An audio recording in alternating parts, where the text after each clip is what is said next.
ನಮಸ್ಕಾರ ವೀಕ್ಷಕರೇ, ಹೇಗಿದ್ದಾರೆ ಎಲ್ಲರೂ? ಸ್ವಾಗತ ನನ್ನ ಯೂಟ್ಯೂಬ್ ಚಾನಲ್ಗೆ. ಇವತ್ತಿನ ಈ ಒಂದು ವಿಡಿಯೋದಲ್ಲಿ ಹೆಸರುಬೇಳೆ ಮತ್ತು ಪಾಲಕ್ ಸೊಪ್ಪನ್ನ ಉಪಯೋಗಿಸ್ಕೊಂಡು ದಾಲ್ನ ಮಾಡೋದು ಹೇಗೆ ಅಂತ ನಾನು ನಿಮಗೆ ತಿಳಿಸ್ಕೊಡ್ತೀನಿ. ಮಾಮೂಲಿ ತೊಗರಿಬೇಳೆಯಲ್ಲಿ ಹಾಕಿ ಮಾಡುವಂಥ ದಾಲ್ಗಿಂತಲೂ ಈ ಹೆಸರುಬೇಳೆ ಮತ್ತು ಪಾಲಕ್ ಕಾಂಬಿನೇಷನ್ನಿಂದ ಮಾಡೋ ದಾಲ್ ಹೋಟೆಲ್ ಶೈಲಿಗಿಂತಲೂ ತುಂಬಾ ರುಚಿಯಾಗಿರುತ್ತೆ. ನೀವು ಒಂದು ಸತಿ ಇದನ್ನು ಮನೇಲಿ ಮಾಡಿ ಟ್ರೈ ಮಾಡಿ. ಈ ದಾಲ್ ಬಂದುಬಿಟ್ಟು ಮುದ್ದೆ, ಅನ್ನ, ಚಪಾತಿ ಹಾಗೆ ರೋಟಿ ಜೊತೆಗೇ ತುಂಬಾ ಚೆನ್ನಾಗಿರುತ್ತೆ. ಹಾಗೆ ನನ್ನ ಚಾನಲ್ನ ಹೊಸದಾಗಿ ನೋಡ್ತಾಯಿದ್ರೆ ಪ್ಲೀಸ್ ನನ್ನ ಚಾನಲ್ನ ಸಬ್ಸ್ಕ್ರೈಬ್ ಮಾಡಿ, ಈ ವಿಡಿಯೋನ ಲೈಕ್ ಮಾಡಿ, ಆದಷ್ಟು ಜನರಿಗೆ ಶೇರ್ ಮಾಡಿ. ನಾನು ನಿಮ್ಮ ಗುರುಪ್ರಸಾದ್.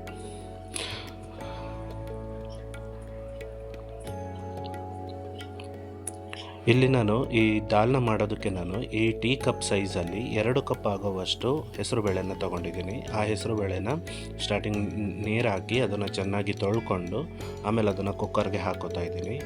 ಈಗ 2 ಕಪ್ ಹೆಸರುಬೇಳೆಗೆ ಇದರಲ್ಲಿ 4ರಿಂದ 4.25 ಕಪ್ ನೀರನ್ನು ಹಾಕ್ಕೊತಾ ಇದ್ದೀನಿ. ಹಾಗೆ 1 ಸ್ಪೂನ್ ಆಗುವಷ್ಟು ಅರಿಶಿನ ಪುಡಿ, ಹಾಗೆ ರುಚಿಗೆ ತಕ್ಕಷ್ಟು ಉಪ್ಪನ್ನು ಹಾಕ್ಕೊತಾ ಇದ್ದೀನಿ. ಹಾಕ್ಕೊಂಡು ಎಲ್ಲನೂ ಮಿಕ್ಸ್ ಮಾಡಿಬಿಟ್ಟು ಕುಕ್ಕರ್ನ ಒಂದು 4 ವಿಷಲ್ ಆಗೋ ತನಕ ಚೆನ್ನಾಗಿ ಬೇಯಿಸ್ಕೊಬೇಕು. ಈಗ ನೋಡಿ 4 ವಿಷಲ್ ಆಗಿದೆ. ಈ ಪ್ರಮಾಣಕ್ಕೆ ಬಂದಿದೆ. ಇದು ಜಾಸ್ತಿ ನೀರು ಇರಬಾರ್ದು. ಜಾಸ್ತಿ ನೀರಿದ್ದರೆ ಅದು ಮಸ್ಕೊಳ್ಳೋಕ್ಕೆ ಚೆನ್ನಾಗಿರೋದಿಲ್ಲ. ಇವಾಗ ನಾನು ಇದನ್ನು ಚೆನ್ನಾಗಿ ಮಿಕ್ಸ್ ಮಾಡ್ಕೊತಾ ಇದ್ದೀನಿ. ಚೆನ್ನಾಗಿ ಒಂದು 5 ನಿಮಿಷ ಮಿಕ್ಸ್ ಮಾಡಿದರೆ ಸಾಕು. ನಿಮಗೆ ಈ ಹದಕ್ಕೆ ಬೇಳೆನ ಮಿಕ್ಸ್ ಮಾಡ್ಕೊಳ್ಳಿ. ಇದಾದಮೇಲೆ ಇದಕ್ಕೆ ಏನೇನು ಇಂಗ್ರೀಡಿಯೆಂಟ್ಸ್ ಬೇಕು ಅಂತ ಹೇಳ್ಕೊಡ್ತೀನಿ ಬನ್ನಿ. ಸೊ ನಾನಿಲ್ಲಿ 1 ಕಟ್ಟು ಪಾಲಕ್ನ ಸಣ್ಣದಾಗಿ ಕತ್ತರಿಸಿ ಇಟ್ಕೊಂಡಿದ್ದೀನಿ. ಹಾಗೆ ಸ್ವಲ್ಪ ಕೊತ್ತಂಬರಿ ಸೊಪ್ಪು, ಒಂದು 2 ಎಸ್ಲಾಗುವಷ್ಟು ಬೆಳ್ಳುಳ್ಳಿ, ಹಾಗೆ ಸ್ವಲ್ಪ ಒಂದು ಅರ್ಧ ಇಂಚ್ ಆಗುವಷ್ಟು ಶುಂಠಿನ ಸಣ್ಣದಾಗಿ ಕಟ್ ಮಾಡಿ ಇಟ್ಕೊಂಡಿದ್ದೀನಿ. 4 ಹಸಿರು ಮೆಣಸಿನ್ಕಾಯಿ, 1 ಈರುಳ್ಳಿ, 1 ಟೊಮೆಟೊನ ತೊಗೊಂಡಿದ್ದೀನಿ. ಇಷ್ಟು ಹಾಕ್ಕೊಂಡ್ರೆ 4 ಜನಕ್ಕಾಗುವಷ್ಟು ದಾಲ್ನ ನೀವು ಮನೆಯಲ್ಲೇ ಮಾಡ್ಕೊಬೋದು. ನಾನಿಲ್ಲಿ ಒಂದು ಪಾತ್ರೆ ಇಟ್ಬಿಟ್ಟು ಅದು ಕಾದ ನಂತರ ಒಂದು 3ರಿಂದ 4 ಟೀ ಸ್ಪೂನ್ ಎಣ್ಣೆನ ಹಾಕ್ಕೊಂಡು ಅದಕ್ಕೆ ರುಚಿಗೆ ಇರಲಿ ಅಂದ್ಬಿಟ್ಟು ಒಂದೇ ಒಂದು ಪಲಾವ್ ಎಲೆನ ಹಾಕ್ಕೊತಾ ಇದ್ದೀನಿ. ಅದಾದಮೇಲೆ ಅದಕ್ಕೆ ನಾನು ಹಸಿರು ಮೆಣಸಿನ್ಕಾಯಿನ ಆ್ಯಡ್ ಮಾಡಿಕೊಂಡು ಹಾಗೆ ಈರುಳ್ಳಿ, ಬೆಳ್ಳುಳ್ಳಿ ಮತ್ತು ಶುಂಠಿ ಈ 4 ಒಟ್ಟಿಗೆ ಹಾಕೊಂಡ್ಬಿಟ್ಟು ಅದನ್ನು ಎಣ್ಣೆಯಲ್ಲಿ ಚೆನ್ನಾಗಿ ಬಾಡಿಸ್ಕೊಳ್ಳಿ. ಯಾವುದನ್ನು ಓವರ್ ಫ್ರೈ ಮಾಡ್ಕೊಬೇಡಿ, ಹದವಾಗಿ ಬೇಯಲಿ. ಅದನ್ನು ಕೈ ಆಡಿಸ್ತಾ ಒಂದು 2ರಿಂದ 3 ನಿಮಿಷ ಚೆನ್ನಾಗಿ ಈರುಳ್ಳಿ ಬೇಯೋ ತನಕ ಕೂಡ ಅದನ್ನು ಹದ ಮಾಡ್ಕೊಳ್ಳಿ. ಇದಾದಮೇಲೆ ಉಪ್ಪನ್ನು ಹಾಕ್ಕೊತಾ ಇದ್ದೀನಿ, 1 ಸ್ಪೂನ್ ಆಗುವಷ್ಟು ಅಷ್ಟೇ. ಆಮೇಲೆ ರುಚಿ ನೋಡ್ಬಿಟ್ಟು ಉಳಿದಷ್ಟು ಉಪ್ಪನ್ನು ಬೇಕಾದರೆ ಹಾಕೊಬೋದು. ಸೊ ಇದಾದಮೇಲೆ ಕೊನೆಯದಾಗಿ ನಾನು ಟೊಮೆಟೊ ಹಣ್ಣು ಹಾಕ್ಕೊತಾ ಇದ್ದೀನಿ. ಈ ಟೊಮೆಟೊ ಹಣ್ಣು ಅಷ್ಟೇ ಸಿಪ್ಪೆ ಬಿಡೋ ಥರ ಚೆನ್ನಾಗಿ ಬೇಯಬೇಕು. ಇಲ್ಲಿ ಟೊಮೆಟೊ ಹಣ್ಣು ಎಷ್ಟು ಚೆನ್ನಾಗಿ ಬೇಯಿಸ್ತೀರೋ ಅಷ್ಟು ಟೇಸ್ಟ್ ಬರುತ್ತೆ ಸಾಂಬಾರು.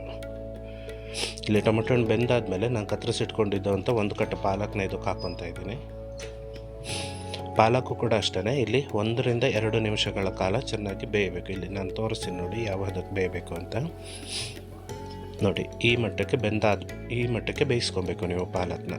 ಚೆನ್ನಾಗಿ ಅವಾಗ ಕೈ ಆಡಿಸ್ತಾ ಇರಬೇಕು. ಇದಾದಮೇಲೆ ನಾನು ಇಲ್ಲಿ ಬೇಳೆನ ಮಸ್ಬಿಟ್ಟು ಇಟ್ಕೊಂಡಿದ್ನಲ್ಲ, ಆ ಬೇಳೆನ ಇದಕ್ಕೆ ಆ್ಯಡ್ ಮಾಡ್ಕೊತಾ ಇದ್ದೀನಿ. ಅದನ್ನು ಅಷ್ಟೇ ಆ ಉಳಿದ ಪದಾರ್ಥಗಳೊಂದಿಗೆ ಅದನ್ನು ಚೆನ್ನಾಗಿ ಮಿಕ್ಸ್ ಮಾಡ್ಕೊಳ್ಳಿ.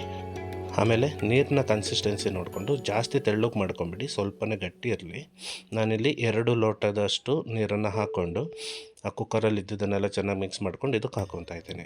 ಇಷ್ಟೇ ವೀಕ್ಷಕರೇ. ನೀವಿನ್ನೂ ಬೇಕಾದರೆ ಇದಕ್ಕೆ ಸ್ವಲ್ಪ ಖಾರ ಇಷ್ಟಪಡ್ತೀರಾ ಅಂತ ಅಂದರೆ ಸ್ವಲ್ಪ ಅಚ್ಚ ಖಾರದ ಪುಡಿನ ಹಾಕ್ಕೊಬೋದು. ಇದಕ್ಕೆ ಗರಂ ಮಸಾಲ ಆಗಲಿ ಮತ್ತು ಪೆಪ್ಪರ್ ಪೌಡ್ರ್ ಆಗಲಿ ಏನೂ ಕೂಡ ಬೇಡ, ಜಸ್ಟ್ ಇಷ್ಟೇ.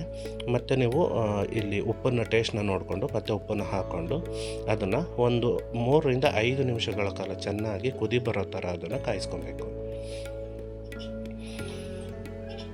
ಅದು ಇವಾಗ ಈ ರೀತಿ ಕುದಿ ಬರೋ ಸಮಯದಲ್ಲಿ ಸಾಂಬಾರು ಸೊಪ್ಪನ್ನು ಹಾಕಿ ಅದನ್ನು ಚೆನ್ನಾಗಿ 3ರಿಂದ 5 ನಿಮಿಷಗಳ ಕಾಲ ಬೇಯಿಸ್ಕೊಳ್ಳಿ. ಇಷ್ಟೇ. ಈ ಒಂದು ಸಾಂಬಾರು ಮುದ್ದೆ ಜೊತೆಗೆ, ಅನ್ನದ ಜೊತೆಗೆ, ಚಪಾತಿ ಹಾಗೆ ರೋಟಿ ಜೊತೆಗೇ ತುಂಬ ಚೆನ್ನಾಗಿರುತ್ತೆ. ಮಕ್ಕಳು ಕೂಡ ತುಂಬಾ ಇಷ್ಟಪಟ್ಟು ತಿಂತಾರೆ. ನಾನಿಲ್ಲಿ ಇದಕ್ಕೆ ಕಾಂಬಿನೇಷನ್ ಆಗಿ ಮೆಂತ್ಯ ಮುದ್ದೆ ಮಾಡ್ಕೊಂಡಿದ್ದೀನಿ. ತುಂಬಾ ಚೆನ್ನಾಗಿರುತ್ತೆ ಟೇಸ್ಟು ಮಾತ್ರ. ಮಾಮೂಲಿ ಹೋಟೆಲಲ್ಲಿ ತೊಗರಿಬೇಳೆ ಹಾಕಿ ಮಾಡೋ ದಾಲ್ಗಿಂತಲೂ ಹೆಸರುಬೇಳೆ ಮತ್ತು ಪಾಲಕ್ ಕಾಂಬಿನೇಷನ್ ಮಾಡಿರೋಂಥ ಈ ದಾಲು ತುಂಬಾ ಚೆನ್ನಾಗಿರುತ್ತೆ. ಒಂದು ಸತಿ ಟ್ರೈ ಮಾಡಿ, ನಿಮಗಿಷ್ಟ ಆದರೆ ನನಗೆ ಕಮೆಂಟ್ ಮೂಲಕ ತಿಳಿಸಿ. ಹಾಗೆಯೇ ವೀಕ್ಷಕರೇ, ನನ್ನ ಚಾನಲ್ನ ಪ್ಲೀಸ್ ಸಬ್ಸ್ಕ್ರೈಬ್ ಮಾಡ್ಕೊಳ್ಳಿ. ಇನ್ನೂ ಮುಂದಕ್ಕೂ ನಿಮಗೆ ಯೂಸ್ಫುಲ್ ಆಗಿರುವಂಥ ವಿಡಿಯೋನ ನಾನು ಅಪ್ಲೋಡ್ ಮಾಡ್ತೀನಿ. ಸೊ ಹಾಗಾದರೆ ಟ್ರೈ ಮಾಡಿ ಕಮೆಂಟ್ ಮಾಡ್ತಿರಲ್ಲ, ನಿಮ್ಮ ಕಮೆಂಟ್ಗೋಸ್ಕರ ನಾನು ವೆಯ್ಟ್ ಮಾಡ್ತಾ ಇರ್ತೀನಿ ವೀಕ್ಷಕರೇ. ಧನ್ಯವಾದಗಳು.